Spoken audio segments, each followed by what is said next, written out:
Bonjour à tous, alors aujourd'hui je vous propose un exercice sur les variables aléatoires à destination des premières spécialités maths. On va lancer un dé tétraédrique équilibré, donc une pyramide à face triangulaire. Les faces sont numérotées de 1 à 4. Et on va étudier la variable aléatoire qui est l'inverse du nombre obtenu. On avait déjà fait un exercice un peu similaire avec le carré du nombre obtenu. Donc la première chose, quand on demande une loi de probabilité d'une variable aléatoire, c'est de savoir quelles sont les valeurs que peut prendre cette variable aléatoire. Donc ici, on a 4 faces possibles, de 1 à 4, donc ça peut faire 1, 1 demi, 1 tiers ou 1 quart. 1, c'est l'inverse de 1. On a donc 4 valeurs possibles. Ça veut dire que notre loi de probabilité, on peut la mettre sous forme d'un tableau, avec en première ligne les valeurs de x, les probabilités de chacune, et ici on va mettre les valeurs, les 4, on va les classer dans l'ordre, c'est l'usage. Donc 1 quart, 1 tiers, 1 demi et 1. C'est pas obligatoire de les classer dans l'ordre, c'est préférable. Et ensuite, la probabilité. Probabilité que grand X va à un quart. Ça veut dire que la face numéro 4, c'est elle qui a été obtenue. Donc j'ai une chance sur 4. Donc, pardon, une probabilité de 1 quart. Ici, 1 quart. Hein. On est dans ici une situation où les probabilités sont équiréparties. Hein. D'accord. Chaque, ici, face a la même probabilité de sortir. Et chaque valeur de X aussi. Hein. Donc 1 quart, 1 quart, 1 quart, 1 quart. On parle d'une loi équirépartie.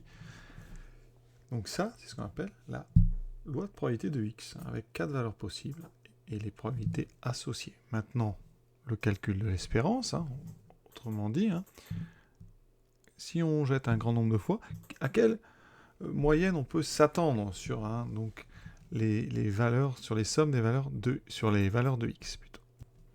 Maintenant, on va s'intéresser donc au calcul de l'espérance. Espérance, c'est donc la moyenne qu'on peut attendre quand on lance un certain nombre de fois, un grand nombre de fois le dé.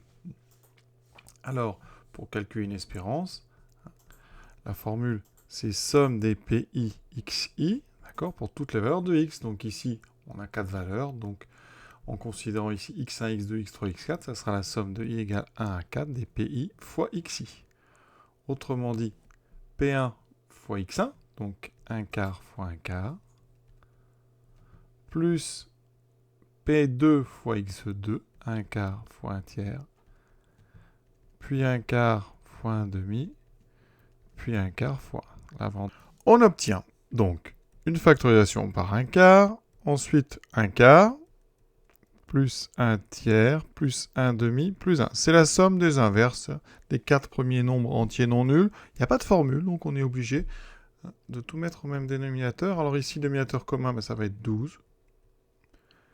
On multiplie donc le premier par 3, le deuxième par 4, ensuite par 6, puis par 12, ce qui me fait 22 et 3, 25. J'obtiens donc 25 sur 48. Voilà. Cette fraction est irréductible. Et donc, vous voyez qu'ici, on obtient une espérance, donc 25 sur 48. L'exercice est terminé. Voilà. Vraiment, c'est des petits exercices pour travailler un petit peu le calcul d'espérance et la mise en place des variables aléatoires. À bientôt.